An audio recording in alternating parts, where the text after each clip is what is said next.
Happy Hump Day, Delmarva. Thanks for spending your Wednesday afternoon here with us on Coast Life. We are your hosts. I'm Paige Marley. I'm Leah Rizzo, and we've said, this this weekend coming up is a busy weekend. Yes. October's a busy month on coastal Delmarva. It really is. By the end of the month, we've got the Sea Witch Parade going on. We know Apple Scrapple is happening this weekend. I bet your weekends are booked. Yes, a ton of Oktoberfest all over the place.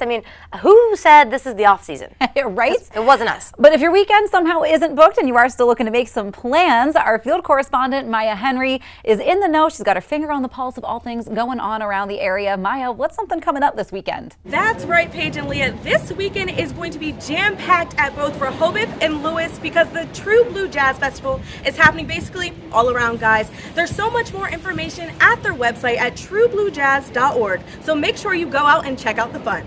Back to you, Paige and Leah.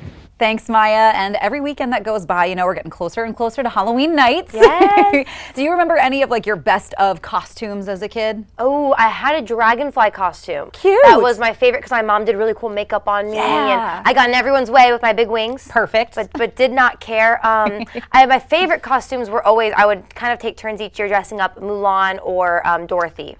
Good choices. Both my favorite movies. Yeah, what about you?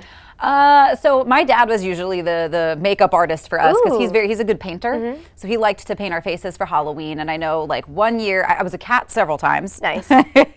And I think my most iconic look though was a pumpkin. Aww. Remember back in the day where they had the pumpkin trash bags for the leaves that you raked? So I wore all black, a black turtleneck, a little black beret, and one of those trash bags over top of the outfit. And my dad painted my face like a little jack-o'-lantern. That is cute. It was a good look. I love that. I honestly think I miss Halloween, the dress up portion of it.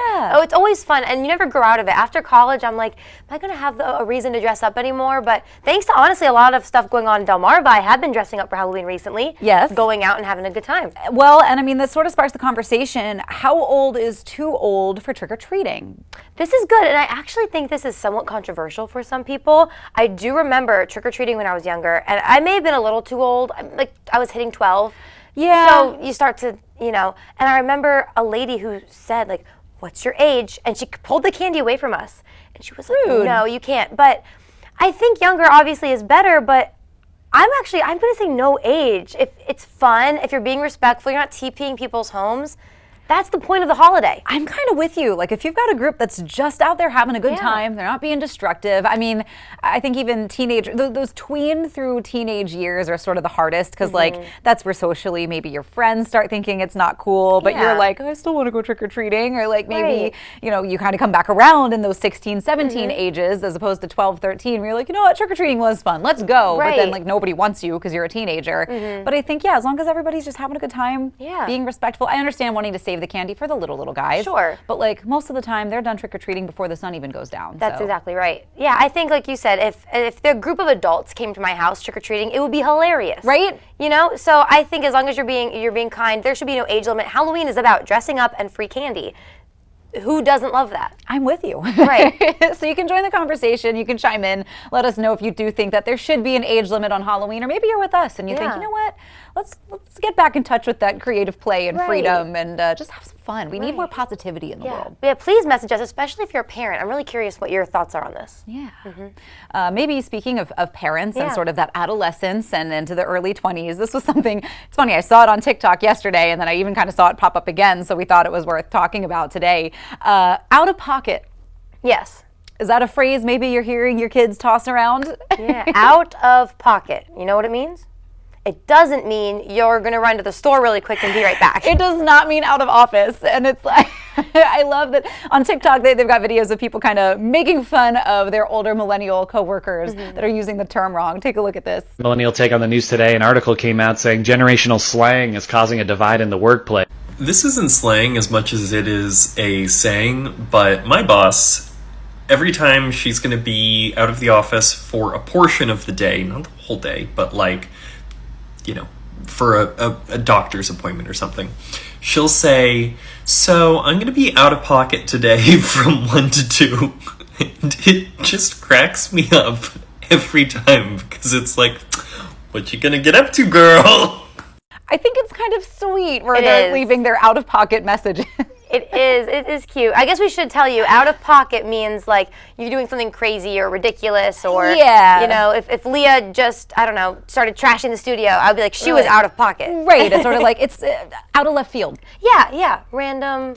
It can kind of have small meaning depending on where you are, differences, but it doesn't mean out of office. Yeah, we were thinking that maybe it was sort of a Philly thing, because like out of pocket is something I've heard tossed around for a while now. I didn't know that it was like a Gen Z thing in particular, but I know that a lot of Philly-isms are kind of becoming Gen Z-isms as well. I think it is, because I told you the first time I heard it was when I was in school in Pennsylvania. Yeah. And so I think it is a Philly thing, but that's what we're here for, to keep you young and hip, as long as we can stay somewhat young and hip. As long as we ourselves can stay young and hip. Yeah, you know. For one of us, it's fading a little bit faster than the other, but we do our best. We do every day to keep you with the what's going on, what's hip on Delmarva. That's right. And what's hip just in the world. Yes, and that is sort of the point of Coast Life. We do have a great show coming your way today. Maya Henry is going to tell us what's coming up on Coast Life. Coming up next, we're making a splash with the Bronco Beach Bash in Ocean City. And make your dining experience pop with tablescaping tips from Salvage and Lewis. All that and more when Coast Life gets back. Coast Life is brought to you by Beebe Healthcare, Coastal Comfort Heating and Air Conditioning, Preston Automotive Group, Shell Brothers, and the Parker Group. You're watching Coast Life, and flu and illnesses are on the rise this season. And how we can cure that is one shot at a time.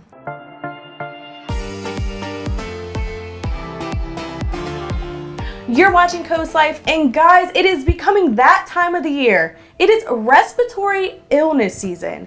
And today I have someone who can tell us a little bit more about that, because I don't know that much. It's Ms. Kim Blanche, the Community Outreach Director? Correct. All right, of Beebe Healthcare. So thank you so much for coming in with us, Ms. Kim. It's my pleasure. Thank you for having me. Of course. So tell me a little bit about this respiratory illness. Yes, so it's certainly the season for respiratory illnesses. Flu has a tendency to pick up this time of year.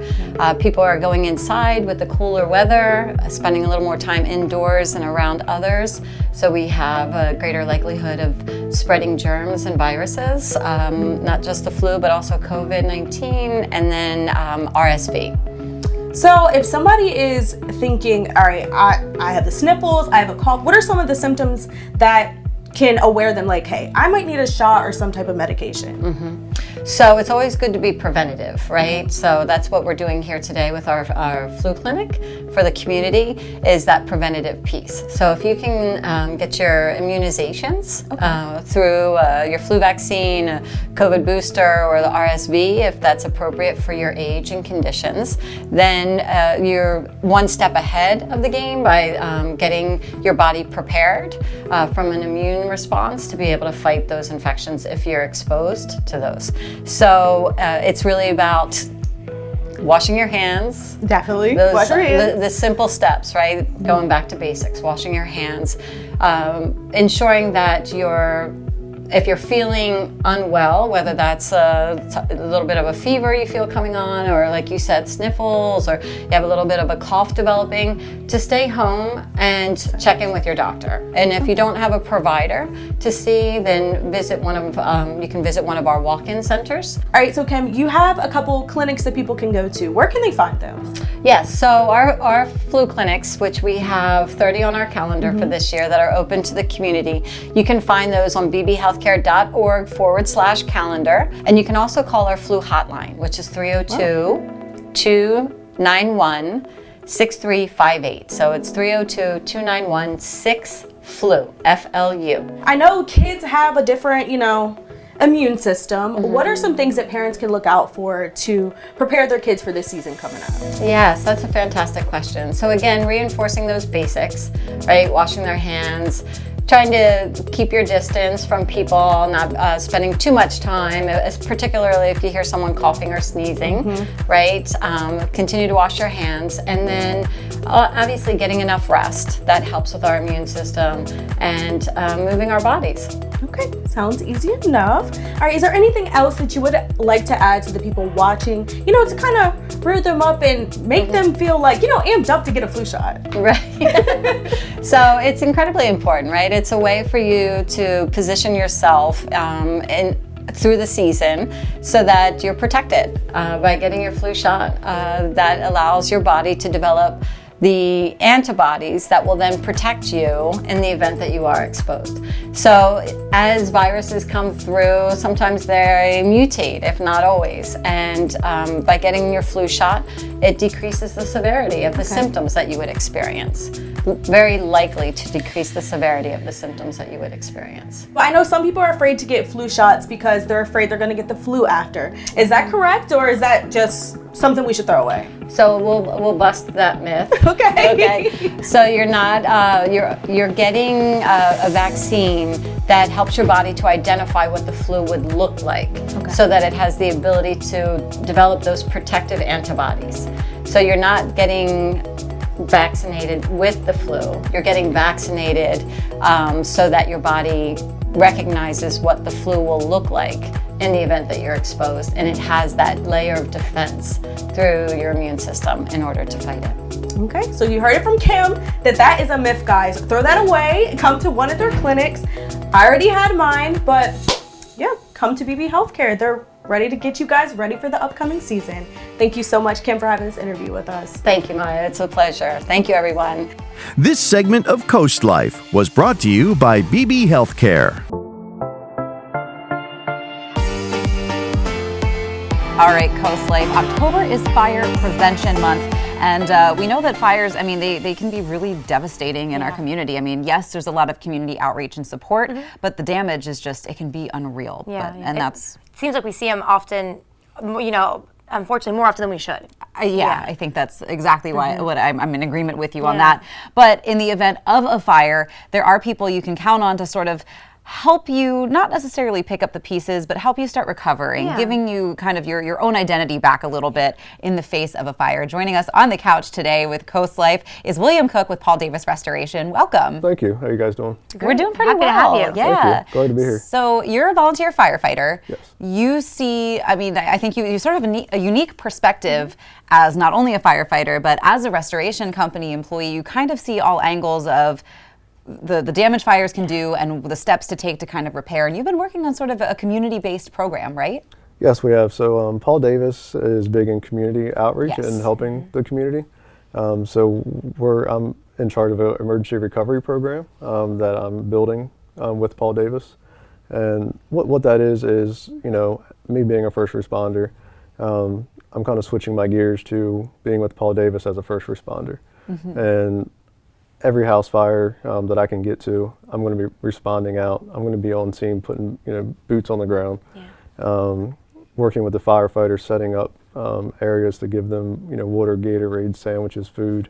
Go back to the firehouse, help them clean the trucks, put the hoses back, whatever they need. But also the main point would be putting the homeowner first in the community and what their needs are. With them just losing everything, it's nice for them to have something of their own to take somewhere when they got to leave their house. And we want to be the company that provides that for them. Care packs with, toothbrush, toothpaste, blankets, deodorant, coloring books for kids, teddy bears, whatever that looks like. So when they go somewhere, they have something that kind of feels like their own when they're walking into that. And even, up to putting them in a hotel so they have a warm bed at night and they have somewhere guaranteed to go that, they don't have any worries. And that's kind of what we want to focus on with this program, to do a lot of community outreach and help the community. That's incredible. It is incredible, and it's not something that you really see a lot sort of spearheaded by a remodeling company. That's something very unique to Paul Davis and what you guys do, and it speaks to how you guys are really involved in your community outreach. Yeah, absolutely. And even, I know this is Fire Prevention Month, but we cover, or I will be covering as well, fires, storm damage, floods, whatever your traumatic event is in your time of need. We want people to know that they have a friend in their corner that's going to look out for them as a homeowner. And us be there to be there for them. Yeah. And I mean, in the event of damage to a home, be it a fire or a storm or some other natural disaster, you guys do those kinds of restorations. And I mean, it is a necessary step too in sort of getting your house back. What do you sort of walk customers through when it comes to a restoration project in the face of a disaster like that? So basically, once we, let things settle down and we get them, what they need, a care package, get everything they need for a hotel room straight, excuse me. I'll make an appointment with them like the following day because I don't want to bombard somebody with too much information that day of the fire. And I'll follow up with them the following day and say, okay, well, you got valuables, you got stuff in there. We can secure the property. We can take all your valuables out. We can do contents cleaning as far as ultrasonic cleaners and trying to get things as close as we can back to the original face of what it was before the fire.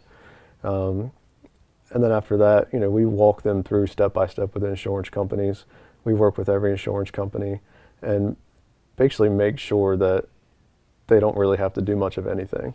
One thing that, I look at and pride myself with Paul Davis that they do is, a homeowner doesn't want to constantly repeat the same story about their fire. It's a traumatic event. And so we pride ourselves on trying to only make them have to say their story once.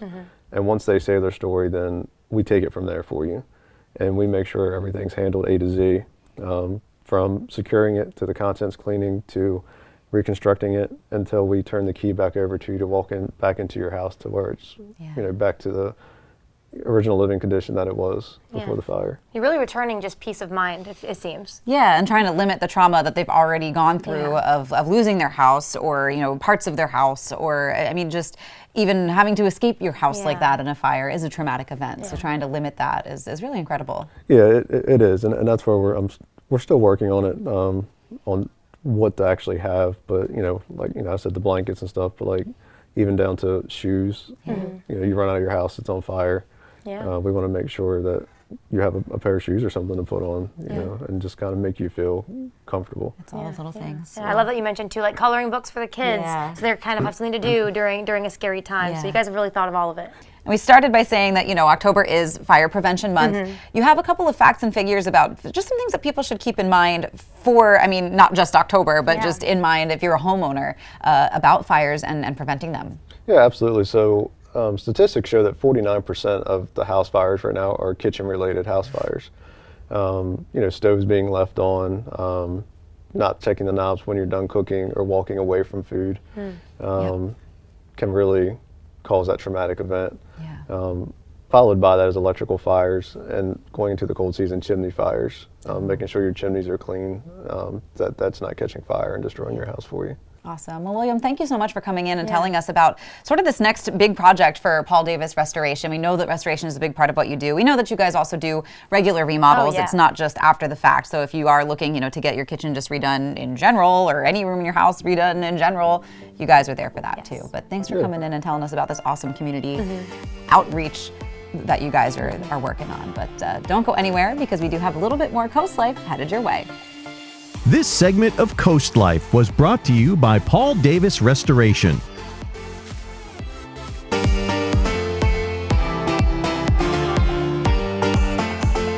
You're watching Coast Life, and we all have those moments where we just want to spruce up our home and feel like new. And Salvage Home Decor is the perfect place to make your home pop. And a person we're going to meet right now is Michelle Long, and she is the co-owner of Salvage, and she's even won a great award for tablescaping. Yes, so that's what we're going to talk about today, is also the ability to create beautiful tablescapes with things that you have in your home.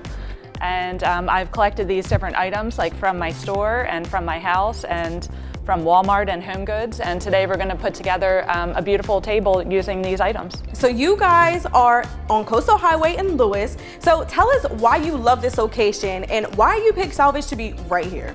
So we love this location because we're right next to Surf Bagel, we're right on Coastal Highway, we are 2 miles from Lewis Beach, we are 4 miles from Rehoboth Beach. We have plenty of parking, we have a big huge building, we have over 10,000 square feet. And we're able to fill this with beautiful furniture and vignettes. All right, so what's the first step to getting this table together? So my first step is always, I typically lay down a table runner. So we have this one actually for sale and salvaged, and it was my inspiration for the table. And also kind of for fall and Halloween. So we're going to start with that. So this morning, actually, I purchased these flowers from Flowers on Savannah. and some of these like dried goods, and I threw them in some of my favorite vases, and it was kind of like my inspiration for the table. It's perfect. It's real fall-like. I like that. Yeah, so then also I wanted to, my thing is always mixing colors and patterns. And so I've also decided to add some purple in for some whimsical fun.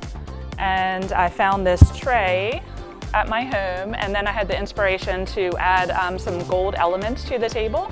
The next thing that inspired me and that I wanted to add to the table was this pumpkin. So I did actually find this at HomeGoods. It's perfect for fall. I decided that that would kind of be my inspiration for the table as well. So it just adds a different height to the table, a different texture, a different element. And I heard everything comes in, you know, heights and threes. Am I correct? Yes. Well, that's the way that I design, and I think most designers do as well. But I always decorate in odd numbers. So you always want to have like your groupings of like 3 or 5 or 7, you know. So I think most designers typically design in groups of 3. But if you want to be a little extra and a little bit more maximalist, you can design in groups of 5 or 7. And these are really, really fancy. This makes me think of like a high-class dinner. How would you put these beautiful glasses on this table? So I would just pair them, and I brought 3 of them together. And then, and then even if your guests don't drink cocktails or anything like that, you can use like a wine glass for water. You could even use the champagne glass for wine. I mean, really, there's no rules. I mean, you can do whatever you want. So I also collected these like vintage glasses. They're like, you know, my favorite, and I've actually never used them, but I set them out every time I have a party. But so I would just like group these together in like a group of 3, and just to add like some whimsical elements to your table. So what I'm gonna do is I'm just gonna continue to add layers to my table, and I just want my guests to be excited like when they sit down. So I had these randomly at home, just waiting to be used. What exactly is this? I don't know. I believe that they're black feathers, and that's just something I like doing. Is like I just like mixing different elements together, different textures, different patterns, and there's really again no rules. You can use whatever you want in your house just to bring the colors together. And I decided to use these just to bring the black out on the other side of the table. And I love the different textures. You have the plants. We all know how plants feel, yes. But then you have this nice feathery feel and this nice little soft cushion at the Yeah, bottom. and then some linen, yeah. Perfect. So then next, I'm just going to add this bowl over here, and then I'm add in some candlesticks. And are these candlesticks from Salvage? They are from Salvage, and these are my favorites. So I also have these at my home, sitting on my table all the time. So these are definitely the go-to. You Yes. have them in your house, Yes. you sell them at the store. Yes. So what makes these candlesticks so appealing to you? I love gold, and I am like obsessed with like gold and brass, and I love that they come in sets of 3 and that they're all different heights, and they're just really easy to mix and match, and you can really use them and elevate any event with these candlesticks. And they follow the little decor rules. Yes, yeah, Which is perfect. Yep. So next, I'm gonna add just a couple more candlesticks, and then this, and hope that it looks pretty from the other side. We shall see what happens over here. So what exactly are these? Are these certain glasses, or are these like This is just like a decorative element that we sell at my store, and you can put like oil or vinegar or, you know, really anything that you wanted in there, salad dressings. Nice. And I absolutely love these. These are really cool. They look so vintage. Yes, yeah. So we also sell those in Salvaged, and that's like one thing that we're known for is like all of our candlesticks. So we have them in a ton of different sizes and varieties and colors, and you name it, we have it. So is there any website or social media people can kind of go to if they see this episode and they're like, oh, what is that place called again? Yes, yeah. So you can follow us on our Instagram page and on our Facebook page, and then also we have a website. So just follow salvaged.com and you will see us on there. Michelle's giving us inside tips to make the perfect autumn tablescapes when COASTLIFE gets back.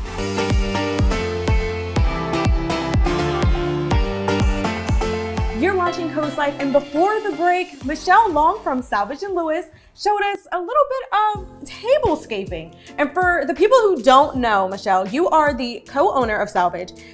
explain to them what tablescaping is before we go into this beautiful decor behind us. So basically, tablescaping is the art of creating beautiful tables with to wow your guest with items you have in your home, and you can really put anything together. You just want to layer it and add texture and create an environment that looks fun and exciting for your guests. And I've heard you are the design diva. So tell me what really, sparks a flame in you when it comes to designing and decor?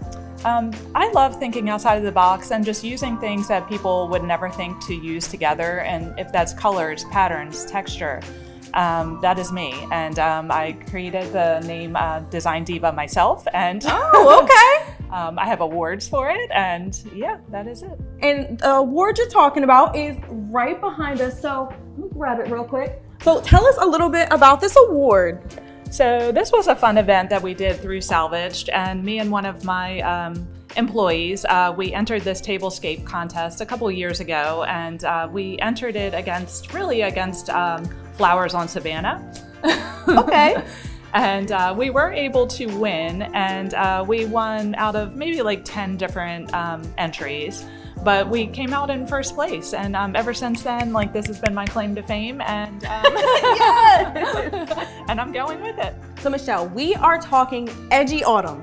So tell me a little bit about this decor and how'd you create this? How did this even come to mind? So I was just inspired by different items that I found around my house and found between Salvaged, Home Goods, and actually Walmart. And and so it's a little bit of a high-low look, and I just decided to put all these different elements together just to add a bunch of texture and pattern and color to the table.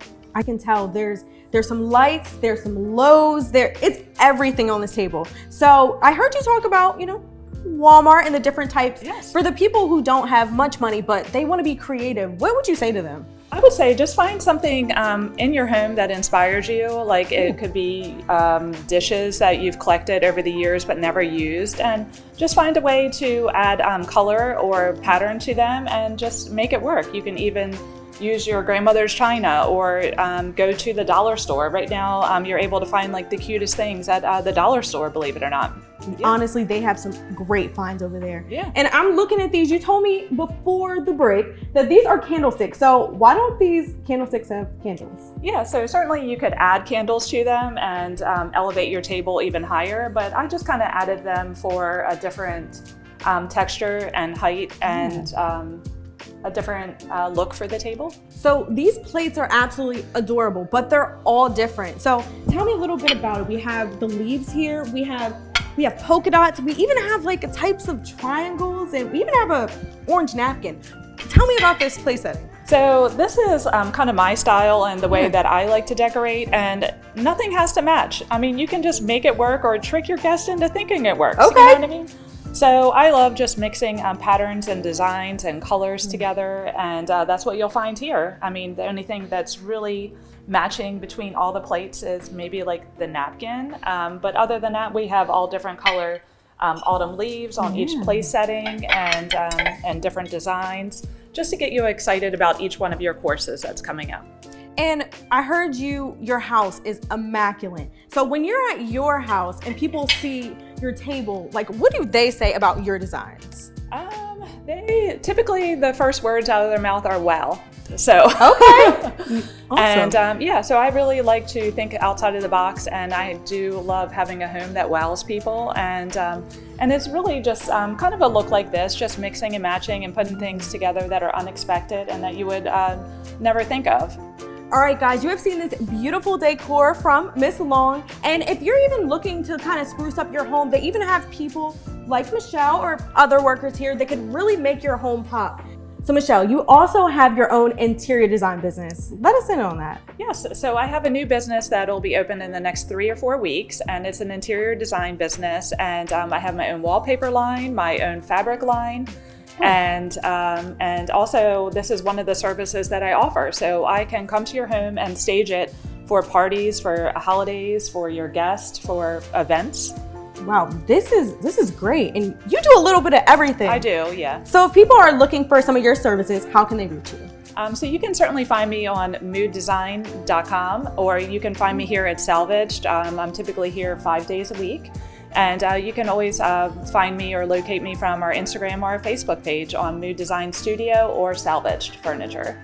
All right, Michelle, is there anything else you would like to say to the audience watching? No, I just want to thank everyone for watching this episode, and then just really, I hope that I inspired everyone to think outside the box and to create a beautiful table for their guests during the holidays. All right, guys, visit their website and their social media pages as well. And again, guys, this is Salvage in Lewis, right on Coastal Highway. There's more Coast Life on the way. You're watching Coast Life, and me and Brad here are gonna have a splashing great time next week from October 14th through 15th at the Bronco Beach Bash. Is that correct? That's it, Bronco Beach Bash. It's coming to Ocean City. It's actually the first ever Bronco event on the beach. It's brought to you by Preston Automotive Group. But what we're gonna have is a beach cruise right here where they get to drive up the beach and enjoy themselves. I'll put you in one of those Broncos possibly. Yeah. There you That'd go. be cool. We're gonna have a sand course out here where they get to kind of go on a roller coaster ride in their Bronco on the sand. We're gonna have a show and shine area where that's like a competition, but a friendly competition of awards, checking out the different Broncos, but it's Broncos of all eras, vintage, new, middle eras, and you gotta also remember, it's more than just a Bronco event, it's like a 4x4 expo. It's open and free to the public, so it'll start at 10 a.m. in the morning, go till 5 p.m. both days. You can cruise here at the inlet parking lot, cruise through, check out parts from people like IEG. We're gonna have $1 million Bronco here from AK from Chaos. This is a race-built Bronco. We're gonna have Eastern Shore Bronco Restoration. We're gonna have Sound Effects will be here. That's a partner of Preston Automotive Group with their stuff. We're also gonna have the folks from Kicker, a national audio company, will be here. We're gonna have all these great parts and services for Broncos, but really it's a celebration of the Bronco culture, the Bronco group, and they called for the event, and I'm just kind of the guy that puts it together.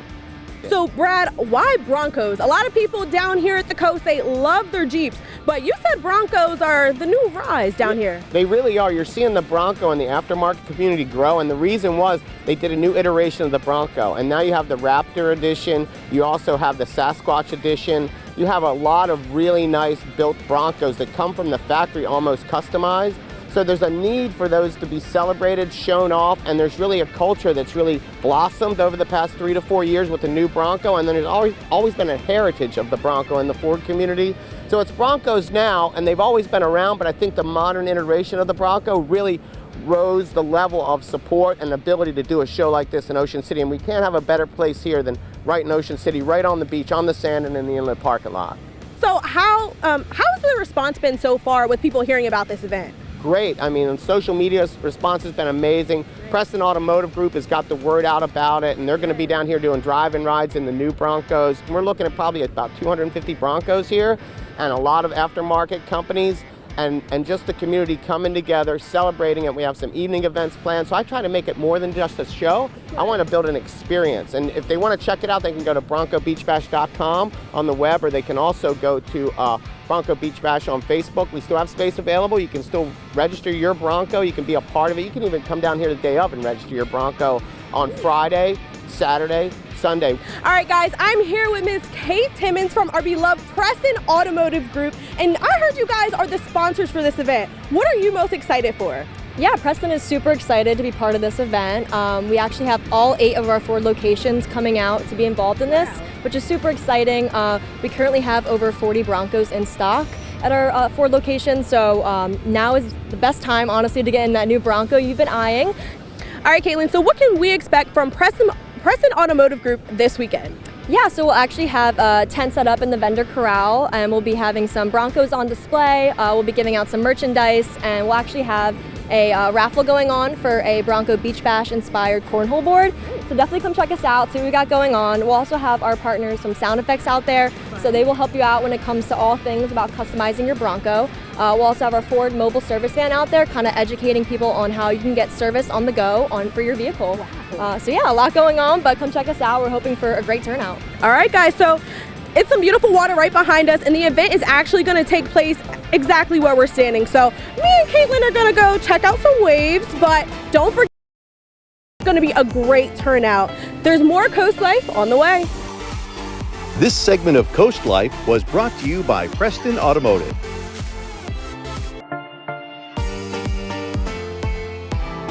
Doesn't that look appetizing? Yummy. Yum, sausage, pizza, and we're celebrating. We're showing you this deliciousness because it's actually National Sausage Pizza Day. I think that was one of my favorite toppings for a Yeah? while. Okay, Yeah. me too, actually. Yeah. A little bacon, a little onion. Yeah. So good. What's your, as it stands, what's your Okay. favorite pizza topping or favorite place around here to get some pizza? Ooh, meat lovers. All the meats. I love Milton Dough Bar. You are a Milton Dough Bar girly. Through and through. Thinking maybe we should just go get some. It's right down the street. That's what I'm saying. Yeah, what about you right and now? now? That we've got pizza on the brain. Yeah. Like, Like if you had your ideal pizza in front of you, what is it? yeah, I mean, I haven't met a lot of pizzas that I don't like. But I think my favorite is just like a classic, and I do love like a greasy pepperoni pizza. I don't care if you think it's gross. But I love like Nicola's it. crust. Nicola's crust is good. I think my favorite pepperoni pizza is Louie's in Rehoboth. That was like our favorite place to hit every time growing up. I love good grottos. You can't go wrong, guys. There's too much good pizza. There is too. So I think maybe we just need to, make regular dates out of pizza days. Pizza tour. But what you don't have to question a lot of is what's coming up tomorrow on Coast Life, because Leah, what's happening on Thursday? On Thursday, we are introducing all you creative, scary movie fans to the Horror Trailer Challenge. I love It's horror definitely movies. something that, you're going to want to pay attention to and partake in, especially if you do just like film, creating movies, creating content, hanging out with your friends. It's going to be a really great time. So Rob Rector's coming in studio to tell us more about that. We love Rob. We also love spooky season. A lot Yes. of spooky fun things are going to be happening on Coast Life this month. That's right. But it is about that time for us to get